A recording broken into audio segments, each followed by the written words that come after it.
এ পর্দার অন্তরালের আমার খাট্টার মা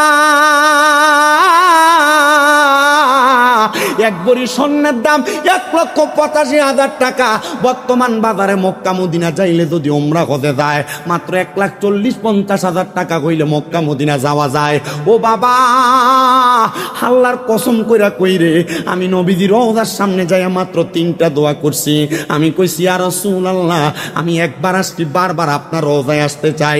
2 নাম্বার, আমার মা বাবারে নিয়ে আপনি নবীর রওজায় আসতে চাই। আর 3 নাম্বার, যারা এখনো পর্যন্ত মদিনায় আসে নাই আপনি তাদেরকে মরণের আগে একবার মদিনা নিয়ে আসবেন। ও বাবারে, আপনার টাকা পয়সা ধন দৌলত পরে থাকবে, আপনি কবরে চলে যাবেন। এই জন্যই তো আশেক সুরে সুরে রেখে হারে, এই পৃথিবী যেমন আছে তেমনই ঠিক রবে, সুন্দর পৃথিবী একদিন ছেড়ে যেতে হবে রে মন, ছেড়ে যেতে হবে। মাটির বাড়ি মাটির ঘর দালান কোটা পড়ে রবে, সুন্দর পৃথিবী একদিন ছেড়ে যেতে হবে রে মন, ছেড়ে যেতে হবে। এই জন্য মুসলমান, টাকা পয়সা রেখে যাইবা, তোমার সন্তান ব্যবহার করবে, স্ত্রী পুত্ররা ব্যবহার করবে, কিন্তু তোমার কবরে কোনো কাজে আসবে না। যদি মক্কা মদিনা যায়া মরতে পারো, আমার নবী কয়, মান যারা কবরি ওয়াজাবাত লাহু শাফাআতি ইয়াউমাল কিয়ামা। নবীজি আমার ঘোষণা করতেছে, যেই ব্যক্তি আমি নবীর রওজা একবার জিয়ারত করলো তার জন্য সুপারিশ করা আমি নবীর জন্য ওয়াজিব হয়ে যায়। এ মুসলমান রে, আমার নবী যদি তোমার জন্য সুপারিশ করে জান্নাত তোমার জন্য ওয়াজিব হয়ে যাবে। এই জন্য যারা যারা মদিনা যাইতে চান, আপনার একটু মহাব্বতে বলেন, মদিনা যাইতে চাই কি চাই না? তারা যাইতে চাই, ডান হাতটা তুলে আমার আল্লাহরে দেখান, আর জবান খুলে জোরে একটা তাকবীর হবে, নারে তাকবীর, নারে রিসালাত, আহলে সুন্নাত ওয়াল জামাত। পবিত্র ঈদে মিলাদুন নবী, তাহলে বলেন মদিনা যাইতে চাই কি চাই না? যারা মদিনা যাইতে চাই জবান খুলে পড়েন, দয়াল আল্লাহ দয়া করেন, রেন নসিব করেন মদিনা, লা ইলাহা লা ইলাহা লা ইলাহা ইল্লাল্লাহু মুহাম্মাদুর রাসূলুল্লাহ সাল্লাল্লাহু আলাইহি ওয়াসাল্লাম। ও বাবারা, আপনারা বলেন আমাদের সবার জীবনে গুনাহ আছে না নাই? আমি স্বীকার করতেছি, এই খাট্টার মাহফিলে, এই মসজিদের মধ্যে আপনারা যত মানুষ আছেন, আপনাদের সবার চাইতে বেশি গুনাহ আমি শামীম রেজার। আমি শামীম রেজার গুনাহ যদি আপনারা দেখতেন, আমার মাহফিলের মধ্যে আপনারা প্রধান বক্তা বানায়া বসাইতেন না। ও বাবা, এই এলাকার মধ্যে ঢুকতে দিতেন না। আল্লাহ তাআলা আমার গুনাহগুলা গোপন করে রাখছে। এ দাড়ি পাকা মুরব্বী বাবারা, আপনি একটাবার চিন্তা করে দেখেন, আপনি দুনিয়ার কর্মব্যস্ততায় যায়া গুনাহ করতে করতে আপনার কলবটা মরে গেছে, এত গুনাহ করেছেন, আপনার গুনার কারণে আপনি আপনার সন্তানকে মুখ দেখাইতে পারবেন না।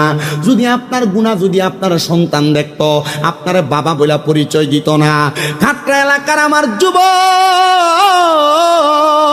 এ যুবক ভাই, তোমার জীবনের গুনাহ যদি তোমার মা দেখতো, তোমার সন্তান বলে পরিচয় দিত না।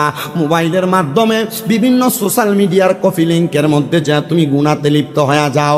এ পর্দার অন্তরালের আমার মা আম্মু জিরা গো, তোমার জীবনের গুনাহ যদি তোমার স্বামী দেখতো, তোমার স্ত্রী বলে পরিচয় দিত না। আল্লাহ, গুনাহ করলাম, বড় অন্যায় করলাম, আপনি কি আমার জীবনের গুনাহ মাফ করবেন না? আমার আল্লাহ কয়, বান্দা ওয়াশকুরু নি'মাতাল্লাহি আলাইহিম ইন কুনতুম ইয়াহু তা'বুদুন। আল্লাহ কয়, বান্দা তোমরা আমি আল্লাহর নিয়ামতের শুকরিয়া আদায় করো, যদি তোমরা আমি আল্লাহর ইবাদত করো। আরে আমাদের গুনাহগুলা গোপন রাখছে আল্লাহ, এটা আল্লাহর সবচাইতে বড় নিয়ামত। আপনি যদি এই গুনাহ লয়ে রাস্তা দিয়ে হাঁটতেন, মানুষ আপনারে বাজে বলতো, মানুষ আপনারে মন্দ বলতো। চিন্তা করে দেখেন, খাট্টা এলাকায় কোনো মানুষ যদি চুরি করে, রাস্তা দিয়া যদি হাইটা যায়, মানুষ তারে কি বালা মানুষ বলে না চোর বলে? আসতে বললেন, ভালো মানুষ বলে না চোর বলে? চোর বলে কথাটা যেমন সত্য, আমি নামাজ পড়ি না, আল্লাহ যদি আমার কপালে লেখা দিত বেনামাজি, মানুষ আমারে ভালো মানুষ বলতো না, বেনামাজি বলে ডাকতো। আমি এলাকায় সুদের ব্যবসা করি, আমার কপালে যদি লেখা উঠতো আমি সুদখোর, মানুষ আমারে সুদখোর বলে ডাকতো। কথা কন না? মনে হয় যে আপনি ঠিক বলছেন, খাট্টা এলাকায় একটা সুদখোর নাই। সুদখোর আসেনি বাবা? বহু এলাকার ভিতরে সুদখোররা মসজিদের কমিটি বানায়, বহু এলাকার ভিতরে ঘুষখোররা নিয়ে মসজিদের সেক্রেটারি বানায়, বহু এলাকার সর্দার মাতাব্বরের দায়িত্ব পালন করে সুদখোর আর ঘুষখোরেরা। আপনারা কথা বলেন, এমন সুদখোর ঘুষখোর আছে না নাই? বহু এলাকার ভিতরে এমন নেতাগিরি করে সুদখোর আর ঘুষখোরেরা। আপনারা যদি হ্যাঁ বলেন এটা ঠিক, আপনারা যদি না বলেন তবু এটা ঠিক। আপনারা বলেন বাবা, এমন সাপ্তাহ সুদি, মাসিক সুদি, বাৎসরিক সুদখোর সমাজে আছে না নাই? এটা সুদখোরে সুদখোর সুদখোর, এটা সুদের টাকা লাগায়। কিন্তু বর্তমান সমাজ বড় আপডেট হয়ে গেছে, সুদের টাকা এখন আর বেড়াইত লাগায় না। এবারের কাছে যদি কয় কাকা 1 লাখ টাকা দেওয়া যায়নি, একটু দেখেন না, এবার কয় আমার কাছে নাই তো চাষির কাছে ছায়া দেখ। চাষির কাছে গেলে চাষি কয় আমার কাছে আমার বইনে দিছিল, তার কটা টিয়া চাইলা দিবার লাগিয়া 1 লাখে বছরে বছরে 30,000 টাকা সুদের টাকা খায়। আপনারা বলেন এমন সহজ সুদখোর বাংলার সমাজে আছে না না?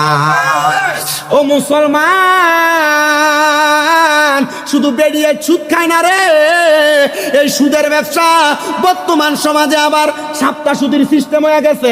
সুদ আবার ডিজিটাল সিস্টেম। বলে হুজুর কেমন ডিজিটাল সিস্টেমের সুদ? এই সুদটা ডিজিটাল হওয়ার মাধ্যম হইলো এখন আর নিজেরা এলাকায় সুদের টাকা চালায় না, সুদের টাকা এলাকায় চাললে মানুষ সুদখোর কইব। এটার ব্যাংকে নিয়ে নতুন নাম দিছে ডিপিএস। কথা কয় না? ঠিক কইতে পারে না, তলে তলে অনেকেই করে রাখছে। কারণ আপনার বেডি আপনার ফার্ম দিয়ে করাইছে, তুমি যে যা কামাই করো সব খাইয়া ফালাও। আমরা ফোলাফাইনের তো একটা ভবিষ্যৎ আছে। এখন আমরা ব্যাংকের মধ্যে একটা ডিপিএস করে রাখি, 5 লাখ টাকা রাখলে 5 বছর পরে এটা 10 লাখ হইব। এ কথা কেন? এমন সুদখোর আছে না নাই? আবার দেখবেন এলাকার মধ্যে আরেকটা সুদ আছে, যেটা ইন্টারন্যাশনাল সুদখোর। বলে হুজুর ইন্টারন্যাশনাল সুদখোর কোনটা? ইন্টারন্যাশনাল সুদখোর আর অন্য কেউ না, দেখবেন এককালীন চাকরি করে 10-15 লাখ ব্যাংকের মধ্যে রাইখা দিছে। এবার কাম কাজ কোনো কিছু করে না, চা দোকানে বইয়া চা খায় আর মানুষের বদনাম করে। এবার যদি কয় কাকা চলেন কেমনে, ওই আল্লাহ চালায়। কিন্তু খবর লইয়া দেখা যায় এবার ব্যাংকে 10 লাখ টাকার এফডিআর করে রাখছে। আপনারা বলেন এমন ইন্টারন্যাশনাল সুদখোর সমাজে আছে না না? আবার চা দোকানে বইয়া বইয়া লম্বা লম্বা কথায় সুদখোরটি কয় কি কয় না? সমাজের ভিতরে সর্দার মাতাব্বরি করতে যায় এমন লম্বা কথা সুদখোর কয় কি কয় না? আল্লাহর কসম করে বলি, এই সুদখোর দিয়া কোনো সমাজ পরিচালনা চলবে না। সুদখোরের মসজিদের সভাপতিত্ব চলবে না। সুদখোর ঘুষখোর হারামখোর বাইবাতিদের জমি দখল করে খায় এমন ব্যক্তিদের সমাজের মধ্যে কোনো দায়িত্ব থাকতে পারে না। কথা কন না ঠিক কিনা? তাই জোরে বলেন না ঠিক কিনা? আছে সুদখোর? কম না বেশি? আমার সাবজেক্ট দিচ্ছেন মা বাবার খেদমত। আল্লাহর কসম, গত বছর আমার মাহফিল হয়েছে 315টা। 315-এর ভিতরে 278টা মাহফিলে শুধু সাবজেক্ট মা বাবার খেদমত। ওই দেখছে মা বাবার ওয়াজ করি আর কান্দি, যায় না যায় খেদমত, এটা ওয়াজ, এটা ওয়াজ, এটা। আমি আপনাদের কাছে ফরিয়াদ জানাই, এই সুদ নামক হারাম ব্যবসা থেকে আপনারা দূরে থাকবেন। দেখবেন আপনার উন্নতির কোনো অভাব নাই। আল্লাহ তাআলা আমাদের কেমন হারাম থেকে বেঁচে থাকার তৌফিক দান করুক। মুহাব্বতের আওয়াজে বলেন না আল্লাহুম্মা আমিন। দুনিয়ার মুসলমান, যদি আল্লাহ তোমার কপালে লেখা দিত তুমি সুদখোর, মানুষ তোমার সুদখোর বলে ডাকতো, গুনাহগার বলে ডাকতো, আল্লাহর দরবারে লাখ লাখ শুকরিয়া, আল্লাহ তাআলা আমাদেরকে এটা করেন নাই। আল্লাহ আপনি আমার গুনাহগুলা গোপন রাখছেন। ও বাবা রে, আমার গোপনের গুনাহগুলা কেমনে মাফ হইব? আল্লাহর নবী কয় লিকুল্লি শাইইন সাকালা, প্রত্যেকটা বস্তুকে পরিষ্কার করার একটা যন্ত্র আছে। সাহাবায়ে কেরাম একটা ডাক দিয়া বলি, ইয়া রাসূলুল্লাহ, নবী গো,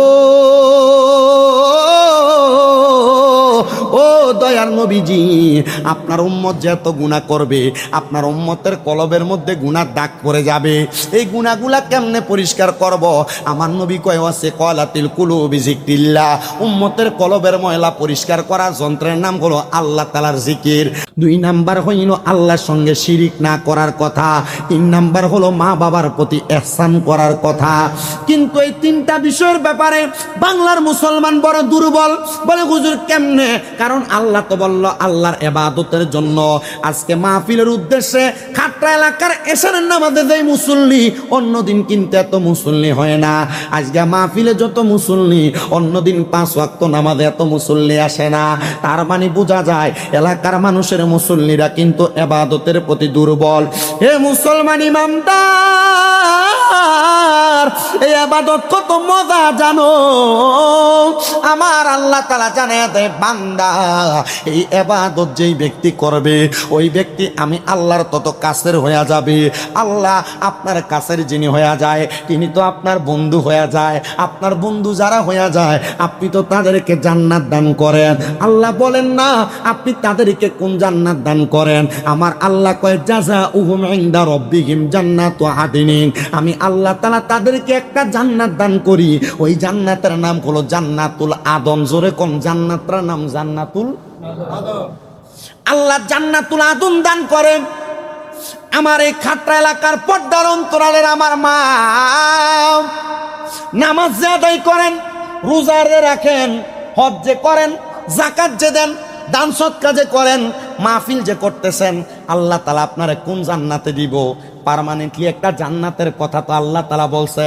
আল্লাহ কয় বান্দা ওই জান্নাতের নাম হলো জান্নাতুল আদন। আল্লাহ জান্নাতে যে দিব, ওই জান্নাতটা দেখতে কেমন? আমার তো জান্নাত দেখতে বড় মন চায়। আল্লাহ দুনিয়ার জমিন থেকে আপনি আমার জান্নাতের লোভ দেখে নামাজ পড়াইবেন, জান্নাতের লোভ দেখে রোজা রাখাইবেন, জান্নাতের লোভ দেখে দান সদকা করাইবেন। তা আমি যে জান্নাতে যাব, আল্লাহ আমার জান্নাতটা দেখতে কেমন একবার আপনি আমার বলেন না। এ আমার হাজীগঞ্জের খাট্টার বাবারাম, আপনারা বলেন এলাকার কোনো মানুষ যদি দোকানের মধ্যে যায় একটা দোকান ভাড়া নেওয়ার জন্য, অথবা হাজীগঞ্জ শহরের মধ্যে যায় একটা বাসা ভাড়া নেওয়ার জন্য, বাসার মালিক যদি বলে বাসার ভাড়া লাগবে 10,000 টাকা, আপনি কি বাসাটা না দেখে 10,000 টাকা রাজি হবেন? বাসাটা কেমন না যাই না 10,000 টাকা রাজি হবেন? সাহাবায়ে কেরাম আমার নবীরে প্রশ্ন করে, মনোযোগ, আপনাদের কষ্ট হচ্ছে? আপনারা যদি বলেন কষ্ট হচ্ছে, আমি আমার বয়ান শেষ করে দিব। আমি যত তাড়াতাড়ি শেষ করব তত তাড়াতাড়ি বাড়িতে যাব। আমার আম্মু অসুস্থ, আজকে 4 মাসের উপরে বিছানায় পড়া। আমি আমার ছোট ভাইরে কইছি আম্মু খাড়ে তুই নিচে ঘুমাইবি।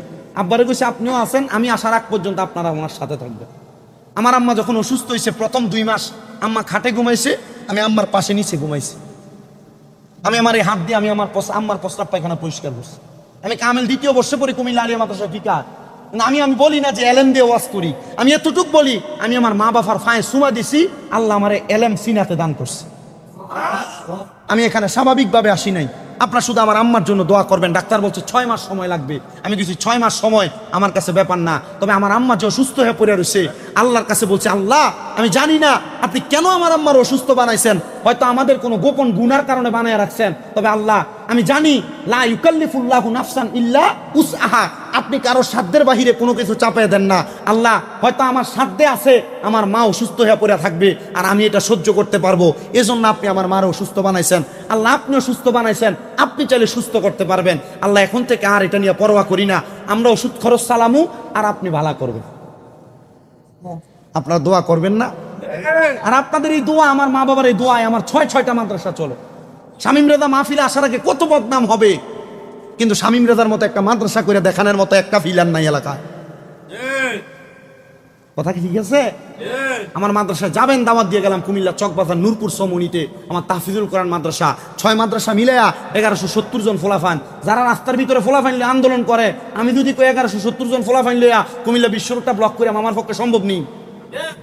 না বলে সম্ভব? আমরা ফোলাফান দিয়ে বিশ্ব রোড ব্লক করি না, আমরা ফোলাফান দিয়ে নবীর প্রেম শিখাই। আমার পোলাপান প্রত্যেক দিন ফজরের নামাজের আগে ওইটা তাহাজ্জুদ করে। আমার পোলাপান প্রত্যেক দিন মাগরিবের নামাজের আগে খতমে খাসে গান পড়ে প্রত্যেক দিন। পুরা দেশবাসীর জন্য আমার বাচ্চারা দোয়া করে, আপনারা আমার বাচ্চাদের জন্য দোয়া করবেন, করবেন ইনশাআল্লাহ, করবেন ইনশাআল্লাহ। আমার আম্মার জন্য খাস করে দোয়া করবেন। আমার বাচ্চাদেরকে গতকালকে বলছি, তোরা আমার আম্মার লাগিয়া একজন এক পারা করে পড়বি। ফোলাফাইনের 1 পারা পড়তে সময় লাগে 10 মিনিট। 30টা হাফেজ সাহেবরে কইছি তোরা ফাটতি না দৈনিক 1 পারা করে পড়তি, হুজুর 100 মারহাবা কন। আমার 30টা ছাত্র 1 পারা খতম কোরআন পড়তে কতক্ষণ লাগে? কথা 10 মিনিট 10 মিনিট 10 মিনিট 12 মিনিট সময় লাগে। আলহামদুলিল্লাহ কন্যা বেটা, দোয়া করবেন শুধু আপনারা। তো আমি আপনাদের কাছে যে ওয়াজ করতেছি, ওয়াজটা মনোযোগ দিয়ে শুনবেন। আমি তাড়াতাড়ি শেষ করলে তাড়াতাড়ি বাড়ি যাবো। দুলাল ভাই না খবর লইলাম, বিরিয়ানি কি গরু না মুরগা? গরু। তাহলে গরুর বিরিয়ানি রইলে মোটামুটি এখন যে মসজিদ পুরা, এরপরে যে মানুষটা আইব জায়গা দিবেন কেউ? বাবা তোমরা যারা বাইরে আসো ইনশাল্লাহ চলে আইবা, বিরিয়ানির গ্রাম ফেলে আরো তাড়াতাড়ি আইবা। দরকার নাই আমরা যা আছে তা বালা, আমরা এই ডিলে ওয়াজ করি। কি কোন রাজি আছেন না? ইনশাল্লাহ জান্নাত কেমন সেটা বলবো, তার আগে একবার মুহাব্বতে অন্তর খুলা দুরূদ শরীফ পড়েন। আল্লাহুম্মা, কি ভালো লাগতেছে, মারহাবা মারহাবা।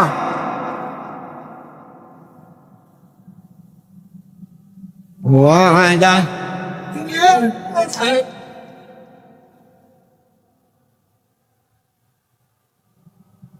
तेरे नस्ल पाक में है बच्चा बच्चा नूर का, तू है आईने नूर तेरा, सब घराना नूर का। अल्लाह मोहब्बत में प्रेम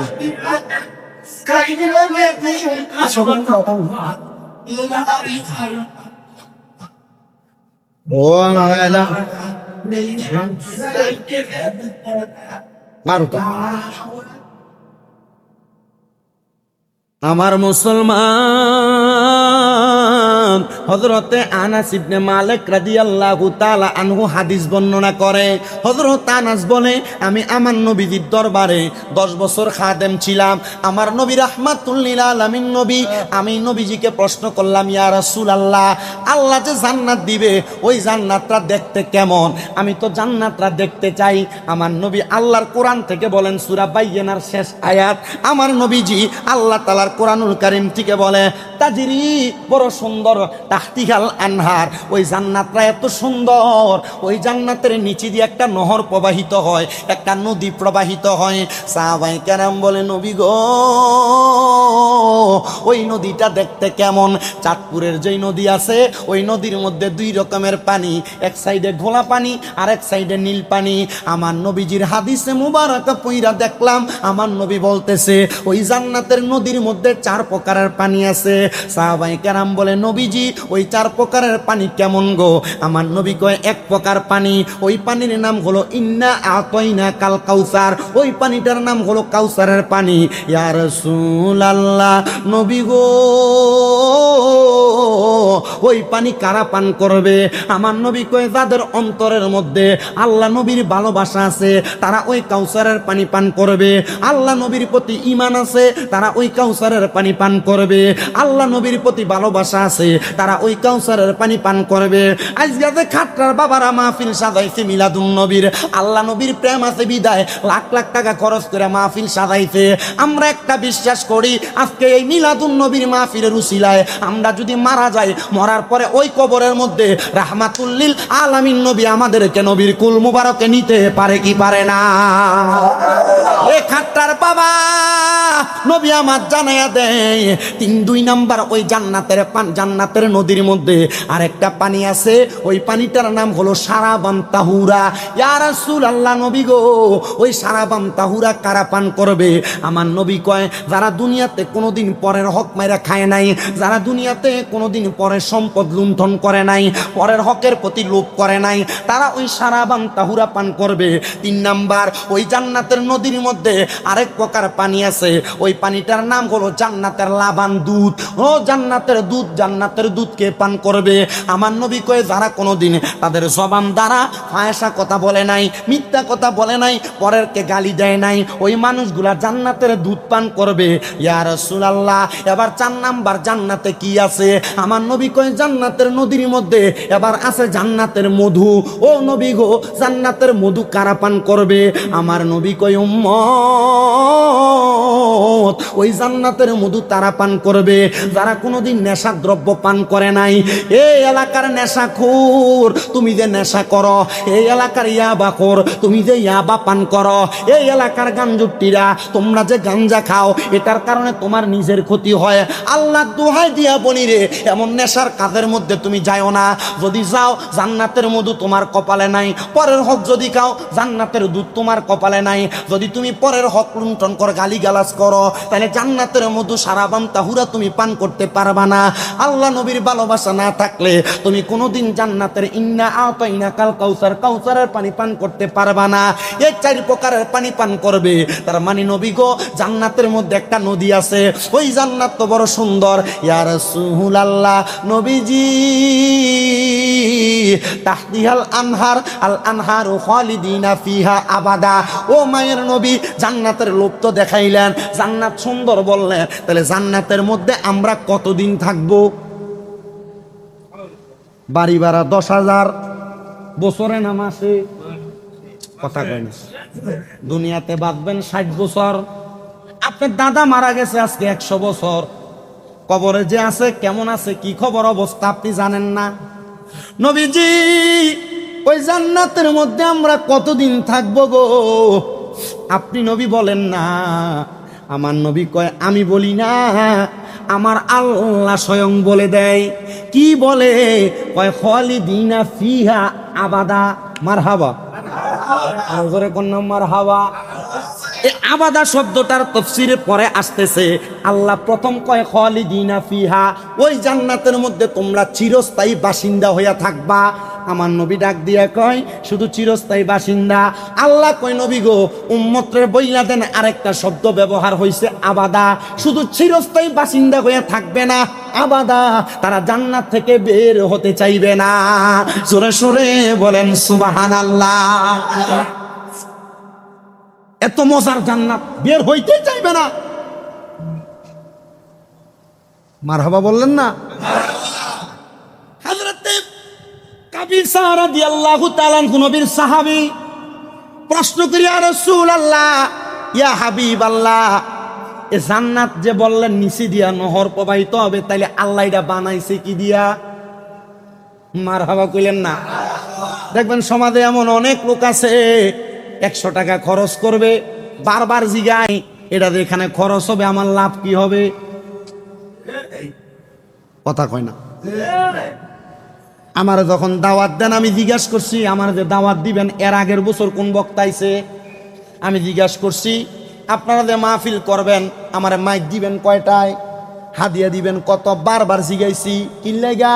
কারণ আমি যাই না, তারপরে যাবো, এর আগে যাইতাম না। আল্লাহর নবীর সাহাবায়ে কেরাম জিগায়, ও নবী, জান্নাত যে বানাইছে আল্লাহ কি দিয়া বানাইছে?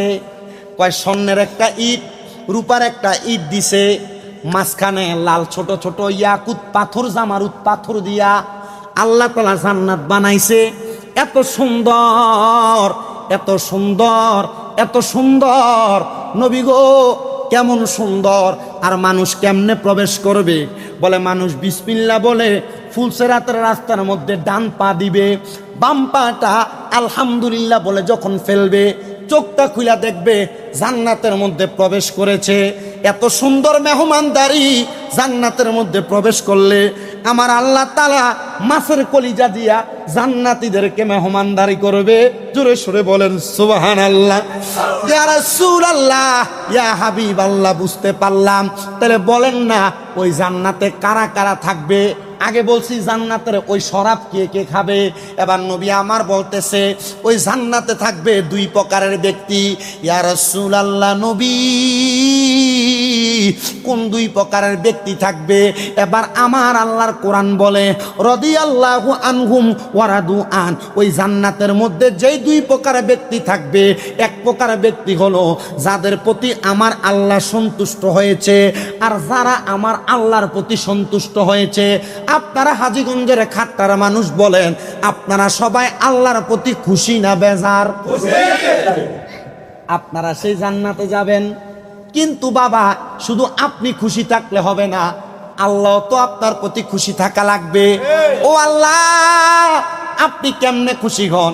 আল্লাহ কয় আমার নবীর মাধ্যমে, রাদার রব্বি ফি রিদাল ওয়ালিদাইন, মা বাবার খুশিতে আমি আল্লাহ খুশি হই, মা বাবার সন্তুষ্টিতে আমি আল্লাহ সন্তুষ্টি হই। সাখাতুর রব্বি ফি সাখাতিল ওয়ালিদাইন, মা বাবার অসন্তুষ্টিতে আমি আল্লাহ অসন্তুষ্ট হয়ে যাই, মা বাবার অখুশিতে আমি আল্লাহ অখুশি হয়ে যাই, মা বাবার নারাজে আমি আল্লাহ নারাজ হয়ে যাই। আল্লাহ তাহলে বোঝা গেল আপনারা যদি খুশি করা লাগে, আপনারা যদি সন্তুষ্ট করা লাগে, আগে আমি আমার মা বাপকে সন্তুষ্ট করা লাগবে। এ খাট্টার বাবা, আমি জানি না আজকের মাহফিলে কে বসছেন, আপনাদের মারে ধমক দিছেন, আপনার বাবারে ধমক দিছেন, আপনার মা বাপরে জুদা করে দিছেন। যুবক বাইরে, মুরব্বী বাবারে, মা বাপরে কেউ যদি জুদা করে দিয়া থাকো, মা বাপরে কেউ যদি আলাদা করে দিয়া থাকো, দাও তোমার পাগুলা আমার সামনে দাও, আমি শামিম রেজা জিব্বা দিয়া তোমার পাও পরিষ্কার করে দিব। কেন জানো? কারণ মা বাবার মনে কষ্ট দিয়া আমি শামিম রেজা না, সারা বাংলাদেশের বড় আলেম দিয়া ওয়াজ করাইবা, এ ওয়াজ দিয়া কোনো লাভ হবে না। আল্লাহর দোহাই লাগে রে যুবক, আল্লাহর দোহাই লাগে রে মুরব্বী বাবা, তোমরা অনেকে মা বাবার মনে কষ্ট দিয়া রাখছো, একটা ধমকের মাধ্যমে আম্মা আব্বারে কষ্ট দিয়া রাখছো, তোমরা মা বাপরে আলাদা করে দিছো।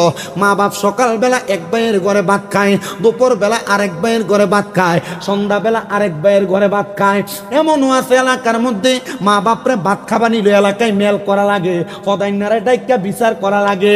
কারণটা কি? বলে তারা 3 ভাই মা বাপের খাওয়ায় না, 2 ভাই খাওয়ায়, 1 ভাই খাওয়ায় না। সন্তান না রে না, মা বাপ তোমারে যে মানুষ করছে, মা বাপ যে তোমারে গর্বে নিছে, তোমারে গর্বে মানিয়া বড় কষ্ট করছে, কেমনে তুমি ওই মারে বাদ দাও না? কেমনে তুমি ওই বাবারে ধমক দাও? ওই বাবা নিজে না খেয়ে তোমারে খাওয়াইছে। মা 10 মাস 10 দিন যখন গর্ভে ধারণ করছে, তুমি সন্তানের জন্য মা বড় কষ্ট করছে, মা ভালো করে ঘুমাইতে পারে নাই, পেটের বেদনায় তুমি একবার ডান দিকে লাথি দিছ, একবার বাম দিকে লাথি দিছ। আমি জানি রে, আজকে এই খাট্টার মাহফিলে এমন অনেক বাবারা বসছেন, আপনাদের সন্তান হয়তো আপনাদেরকে কষ্ট দেয়, সন্তানের কাছে মনে হয় চায়া চায়া টাকা নেওয়া লাগে। এ সন্তানের দল মা বাবার মনে কষ্ট দিয়া মক্কার ঘরে যে হজ করবা কোনো লাভ হবে না, মদিনায় যে সালাম দিবা কোনো লাভ হবে না, খাট্টার মসজিদে তাহাজ্জুদ পড়বা কোনো লাভ হবে না।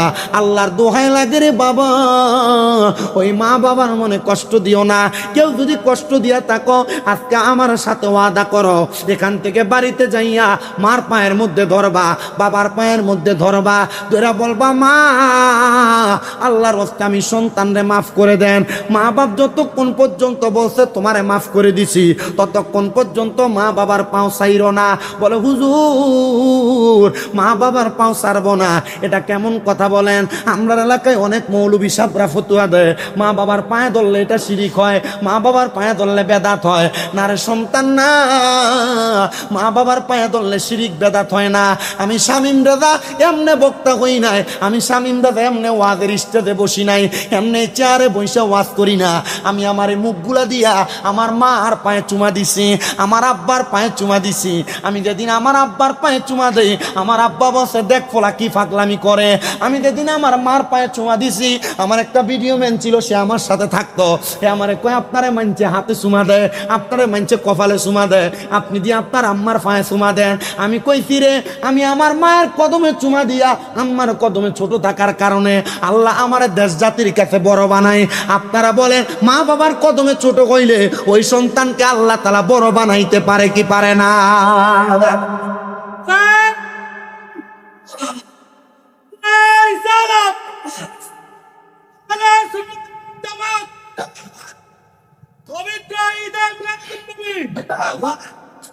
তোমরা কোনো দিনও মায়েরই মনেতে কষ্ট দিও না, তোমরা কোনো দিনও মায়েরই মনেতে কষ্ট দিও না। হায়রে মায়ের মনে কষ্ট দিলে খোদা তো সহে না, বলেন মায়ের মনে খোদা তো সহে না। তোমরা কোনো দিনও মায়েরই মনেতে কষ্ট দিও না, তোমরা কোনো দিনও মায়েরই কষ্ট দিও না। আরে মায়ের মনে কষ্ট দিলে কষ্ট পায়রা বানা, হায়রে মায়ের মনে কষ্ট পায়রা বানা তোমরা কোনো দিনও মায়েরই মনেতে কষ্ট দিও না। কত পাপী আছে যে মাকে কষ্ট দেয়, মায়ের মনে কষ্ট দিয়ে অভিশাপ নেই বলেন। কত পাপী আছে যে মাকে কষ্ট দেয়, মায়ের মনে কষ্ট দিয়ে অভিশাপ নেয়। আরে মায়ের মনে কষ্ট দিলে কষ্ট পায়রা বানা, কন্যা মায়ের মনে কষ্ট পায়রা বানা তোমরা কোনো দিনও মায়েরই মনেতে কষ্ট দিও না। তোমরা কোনো দিনও মায়েরই মনেতে কষ্ট দিও না। কত সন্তান আছে যে শাশুড়ি পেয়ে মাকে বলে যায়, দামি দামি খানা নিয়ে শ্বশুর বাড়ি যায়, কিন্তু ওই সন্তানে মা বাবার খানা তো খাওয়ায় না। হায়রে ওই সন্তানে মা জনম জনম যদি গাহি তোমার মহিমা গাওয়া শেষ হবে নাহি। জনম জনম যদি গাহি তোমার মহিমা গাওয়া শেষ হবে নাহি। দয়া করো মায়া করো, দয়া করো মায়া করো, ও গো দয়াময় তুমি রহমান, তুমি মেহেরবান। অন্ধ গাহে না শুধু তোমারি গুণগান, ভুলেও ভুলে না তব শান। তুমি রহমান, তুমি মেহেরবান। কখনো তোমাকে যদি ভুলি হেদায়াতের আলো দিয়ে নিও কাছে তুলি।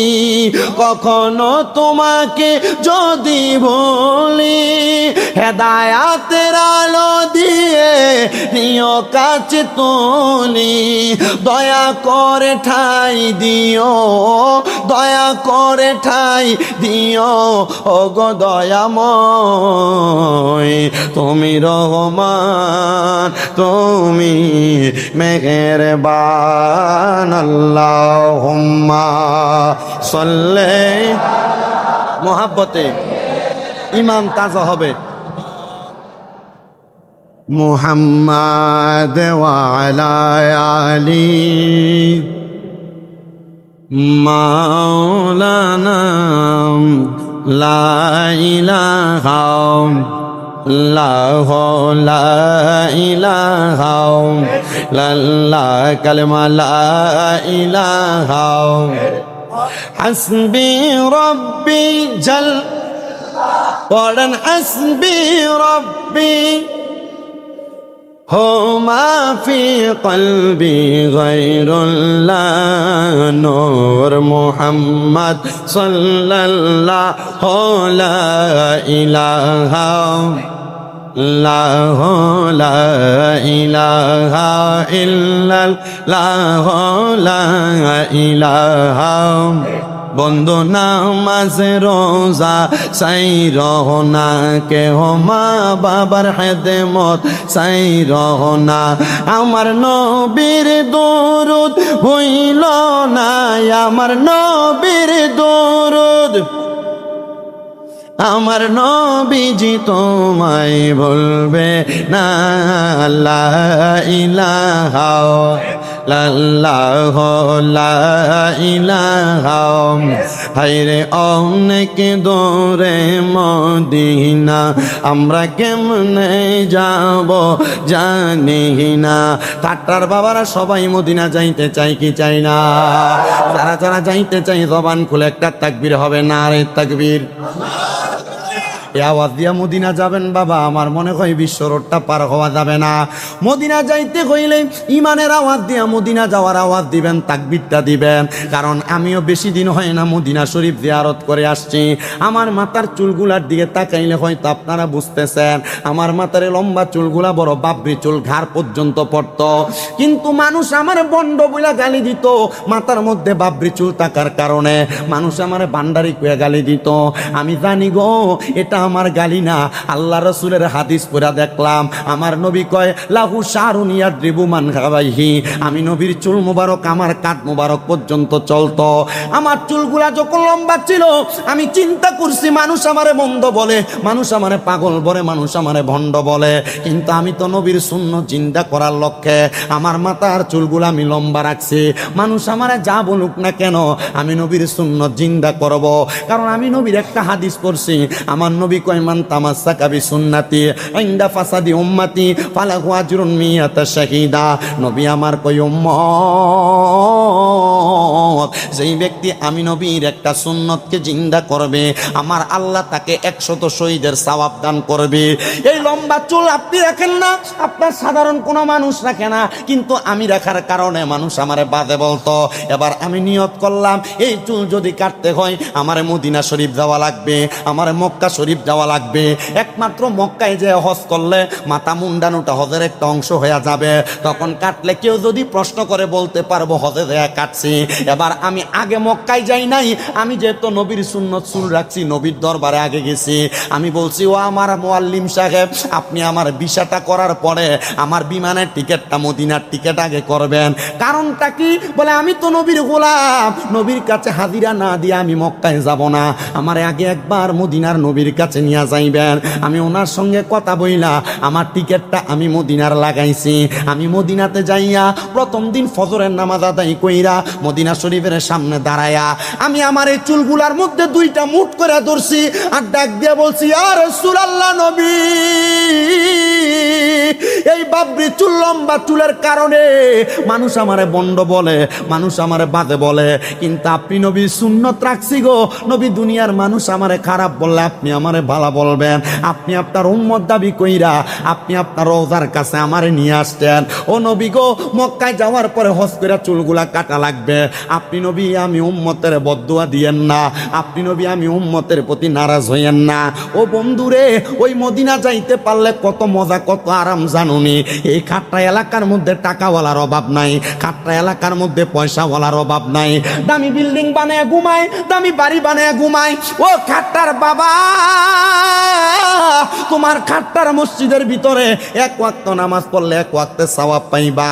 আল্লাহর কসম কইরা বলি রে বাবা, আমার নবীর মদিনা শরীফের ভিতরে এক ওয়াক্ত নামাজ পড়লে 50,000 ওয়াক্তে সওয়াব পাইবা, 50,000 ওয়াক্ত কবুলিয়ত নামাজের সওয়াব পাইবা। তুমি যে খাট্টার মসজিদের মধ্যে নামাজ পড়ো, কবুল হয় কিনা এটার কোনো গ্যারান্টি নাই, কিন্তু আমার নবীর মদিনা শরীফের ভিতরে যাইয়া এক ওয়াক্ত নামাজ পড়লে এক ওয়াক্তের সওয়াব 50,000 ওয়াক্তের সওয়াব পাইয়া যাইবা। শুধু তাই নয় রে বাবা, আল্লাহর কাবা ঘরের মধ্যে যাইয়া একবার যদি তুমি এক ওয়াক্ত নামাজ পড়ো 1,00,000 ওয়াক্তের সওয়াব তোমার আমল নামায় দিয়া দিবে। ও আব্বুজিরা, আমি তোমাদের কাছে করজোরে আবদার করি রে বাবা, যদি তোমার টাকা থাকে, যদি তোমার পয়সা থাকে, একবার তুমি মক্কা মদিনা যাইবা। জানুনি ওই মক্কা মদিনা দেখতে কত মজারে মুরব্বী বাবা। তোমার ব্যাংকের টাকার অভাব নাই, তোমার ঘরে আলমারিতে টাকার অভাব নাই। এ পর্দার অন্তরালের আমার খাট্টার মা এক ভরি স্বর্ণের দাম 1,85,000 টাকা। বর্তমান বাজারে মক্কা মদিনা যাইলে যদি ওমরা হতে যায় মাত্র 1,40,50,000 টাকা হইলে মক্কা মদিনা যাওয়া যায়। ও বাবা, আল্লাহর কসম কইরা কইরে আমি নবীজির রওজার সামনে যাইয়া মাত্র 3টা দোয়া করছি। আমি কইছি ইয়া রাসূলুল্লাহ, আমি একবার আসছি, বারবার আপনার রওজায় আসতে চাই। 2 নাম্বার, আমার মা বাবারে নিয়ে আপনি নবীর রওজায় আসতে চাই। আর 3 নাম্বার, যারা এখনো পর্যন্ত মদিনায় আসে নাই আপনি তাদেরকে মরণের আগে একবার মদিনা নিয়ে আসবেন। ও বাবারে, আপনার টাকা পয়সা ধন দৌলত পরে থাকবে, আপনি কবরে চলে যাবেন।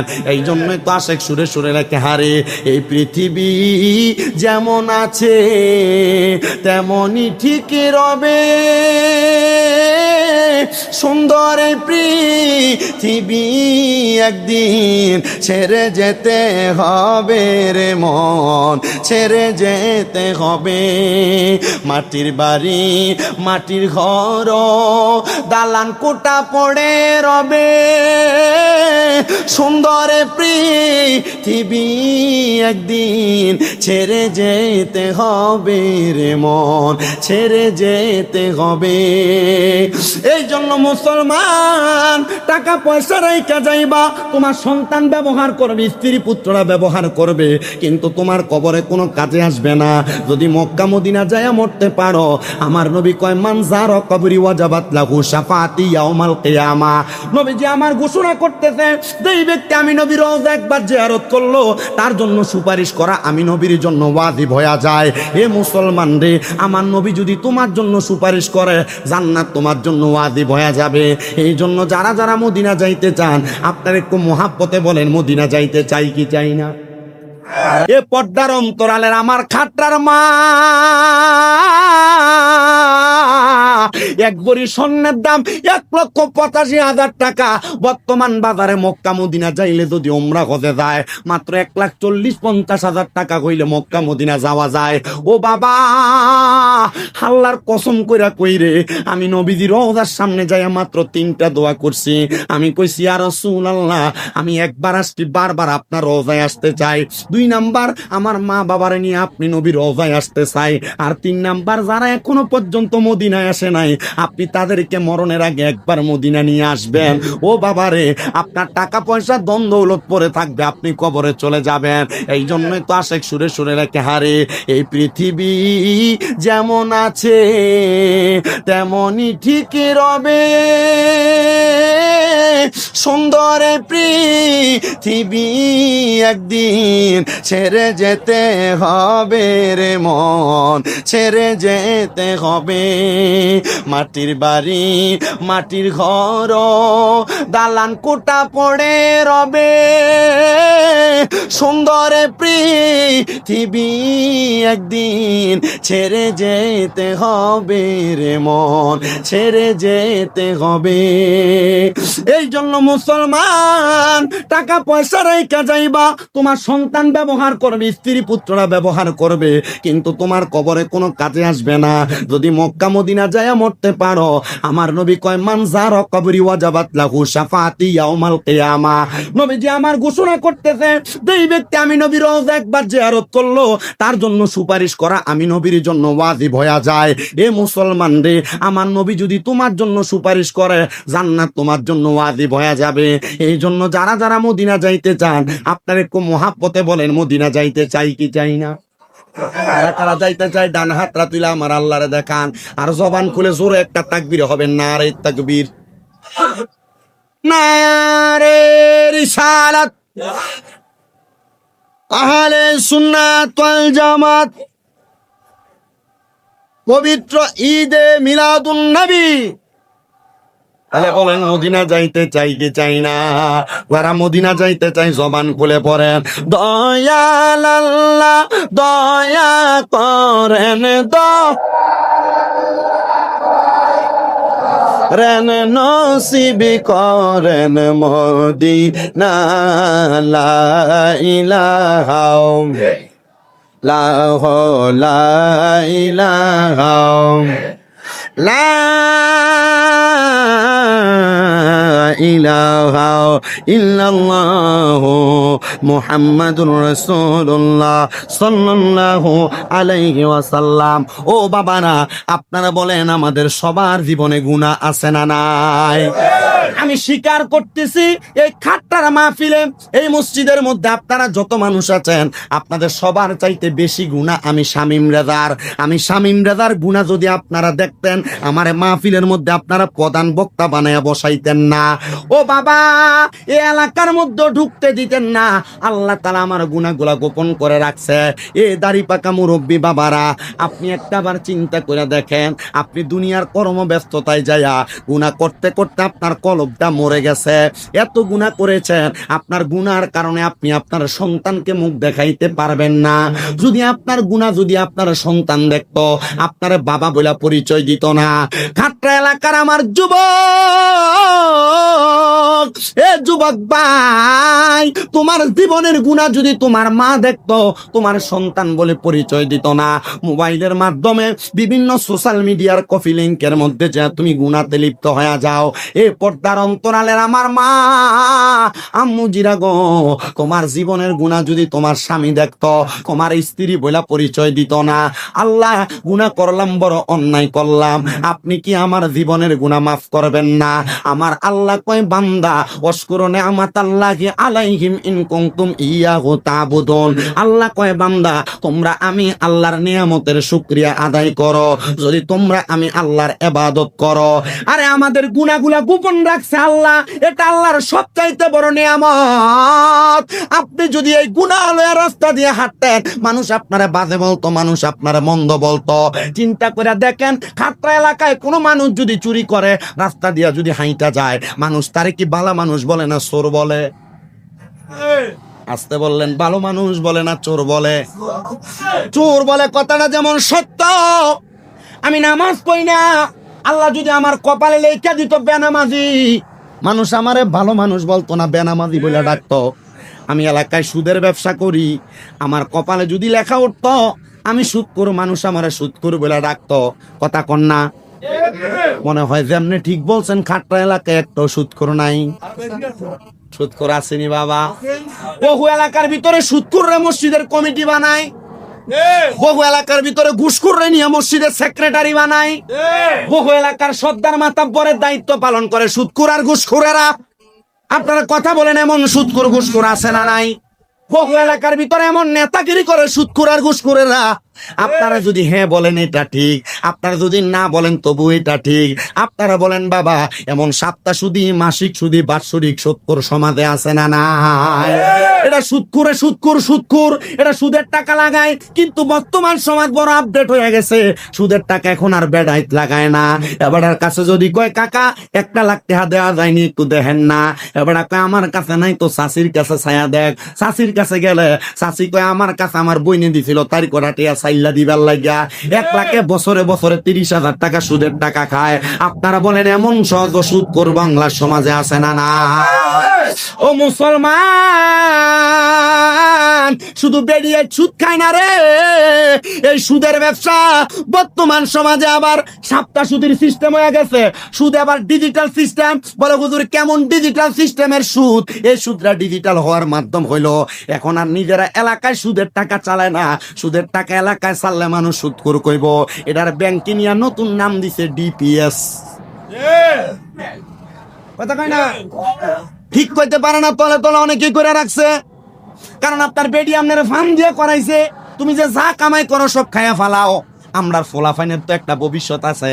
আয়ন আমরা ব্যাংকের মধ্যে একটা ডিপিএস করে রাখি, 5 লাখ টাকা রাখলে 5 বছর পরে এটা 10 লাখ হইব। এ কথা কেন? এমন সুদখোর আছে না নাই? আবার দেখবেন এলাকার মধ্যে আরেকটা সুদ আছে, যেটা ইন্টারন্যাশনাল সুদখোর। বলে হুজুর ইন্টারন্যাশনাল সুদখোর কোনটা? ইন্টারন্যাশনাল সুদখোর আর অন্য কেউ না, দেখবেন এককালীন চাকরি করে 10-15 লাখ ব্যাংকের মধ্যে রাইখা দিছে। এবার কাম গাছ কোনো কিছু করে না, চা দোকানে বইয়া চা খায় আর মানুষের বদনাম করে। এবার যদি কয় কাকা চলেন কেমনে, কয় আল্লাহ চালায়। কিন্তু খবর লইয়া দেখা যায় এবার ব্যাংকে 10 লাখ টাকা